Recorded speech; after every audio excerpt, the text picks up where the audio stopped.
Good morning everyone, सुप्रभात। कैसे हैं आप सभी? स्वागत है आप सभी का स्टडी पॉइंट अंश चैनल पर। और आज की इस वीडियो में हम बात करेंगे भारत की सबसे साफ नदी, भारत की सबसे बड़ी नदी और भारत की सबसे छोटी नदी के बारे में। जी हाँ दोस्तों, एक ऐसी नदी जो भारत की सबसे साफ भी है और दूसरी ऐसी नदी जो भारत की सबसे बड़ी है और तीसरी ऐसी जो सबसे छोटी है। इन सभी नदियों के बारे में विस्तार पूर्वक हम जानकारी देंगे इसी वीडियो में। शुरुआत करते हैं हमारी आज की इस वीडियो की भारत की सबसे साफ नदी के बारे में। तो सबसे पहले हम करेंगे भारत की सबसे साफ नदी के बारे में बातचीत। मेघालय की उमंगोट नदी को देश की सबसे साफ नदी कहा जाता है। यह खूबसूरत नदी मेघालय की राजधानी शिलांग से 95 किलोमीटर दूर भारत बांग्लादेश सीमा के पास स्थित पूर्वी जैंतिया हिल्स जिले के दावकी कस्बे में बहती है। और इस इलाके में रहने वाले खासी आदिवासी समुदायों के लोग जो होते हैं वो इस नदी की हर दिन सफाई करते हैं। आप देख ही सकते हैं कि कितनी साफ है। नदियों को साफ कैसे रखना है ये तो हमें मेघालय के लोगों से सीखना चाहिए। मेघालय की उमंगोट नदी को देश की सबसे साफ नदी कहा जाता है और इस नदी का पानी इतना साफ है कि उसमें कांच की तरह आर पार दिखता है। पानी के नीचे का एक एक पत्थर क्रिस्टल की तरह साफ नजर आता है। इसमें धूल का एक कण भी दिखाई नहीं देता है, जैसा कि आप देख सकते हैं। मानो नाव कांच पर चल रही हो, ऐसा कांच के ऊपर तैर रही हो, है ना। वैसे ही नज़ारा है ना इस वीडियो का। पहली बार देखने पर तो इस विश्वास ही नहीं होता है कि हम इसी दुनिया में हैं। ऐसा लगता है कि हम किसी और ही दुनिया में हैं, क्योंकि ऐसी नदी धरती पर होगी ऐसा उन्हें विश्वास ही नहीं होता है ना। नदी के चारों ओर का नज़ारा बहुत ही खूबसूरत है, जैसा कि आप देख रहे हैं। और यहाँ जाने वाले सैलानी हर किसी को यही राय देते हैं कि जीवन में एक बार उमंगोट नदी को जरूर जाएं। दूसरा जो है वो है हमारी भारत की सबसे बड़ी नदी के बारे में। भारत की सबसे बड़ी नदी जो है, भारत में तय की गई दूरी की दृष्टि से भारत की सबसे बड़ी नदी गंगा नदी है। गंगा नदी की कुल लंबाई 2704 किलोमीटर है।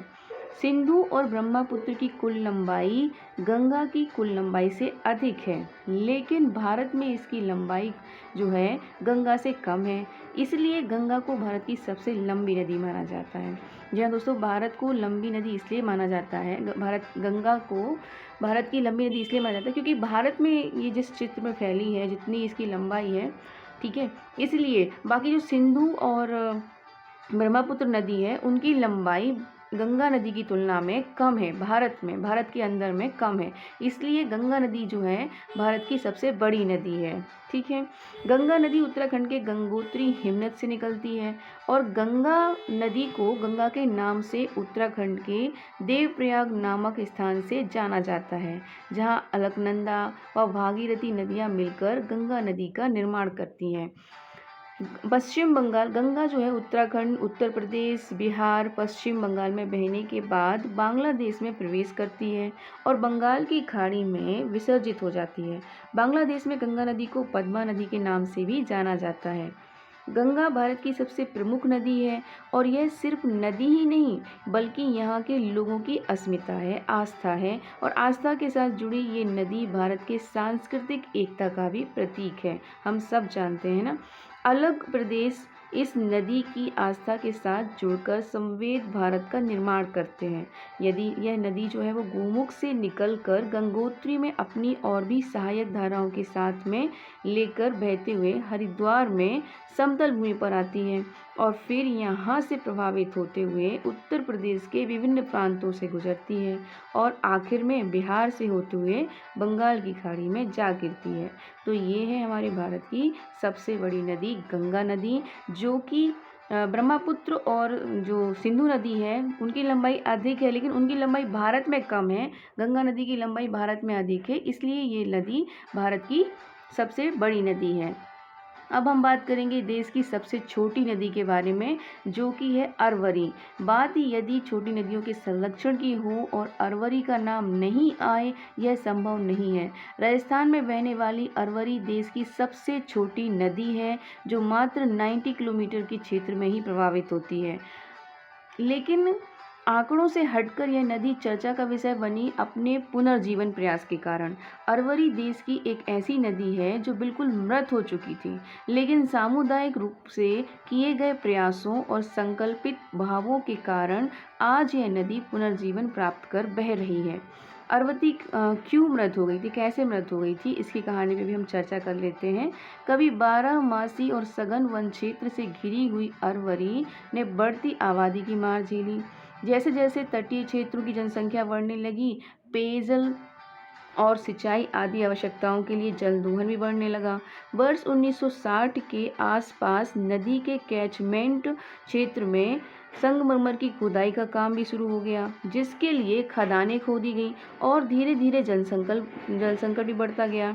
तो 60 के दशक के बाद जो है नदी पूरी तरह सूख गई और लोग गांव छोड़कर जाने लगे। तो ऐसे जो है ये जो है मृत हो गई, मतलब सूख गई पूरी तरीके से। बाद में इसको पुनर्जीवन कैसे मिला? वर्ष 1986 से नदी को पुनर्जीवन देने के प्रयास जारी किए जाने लगे। फिर तरुण भारत संघ के द्वारा और जल पुरुष राजेंद्र सिंह के चलाए जागरूकता अभियान ने अरवरी को वापस लाने का जिम्मा उठाया। 90 के दशक में तरुण भारत संघ ने भनोट कोलियल गांव के लोगों के साथ मिलकर नदी को पुनर्जीवन देने के लिए नदी के आसपास जोहड़ बनवाने का काम शुरू किया। गांव वालों की सहायता से छोटे छोटे ढेरों ताल पहाड़ियों के नीचे बनाए गए। इसका नतीजा यह हुआ कि बरसात में ये सभी जलयुक्त हो गए और भूजल धीरे धीरे रिचार्ज होने लगा। है ना बढ़िया टेक्निक, है ना नदी को पुनर्जीवन देने का। तो भाई इतना प्रयास करने के बाद इस नदी को पुनर्जीवन दिया गया, इसीलिए ये जो है चर्चा का विषय बनी हुई है। और ये हमारे देश की सबसे छोटी नदी है, अरवरी नदी। तो आपको इन नदी में से कौन सी नदी सबसे अच्छी लगी और किसकी जानकारी आपको सबसे बढ़िया लगी, प्लीज़ कमेंट बॉक्स में ज़रूर लिख कर बताइएगा। And if you like my videos please like share and subscribe my channel. आज के लिए बस इतना ही, बहुत बहुत धन्यवाद। Bye bye, take care.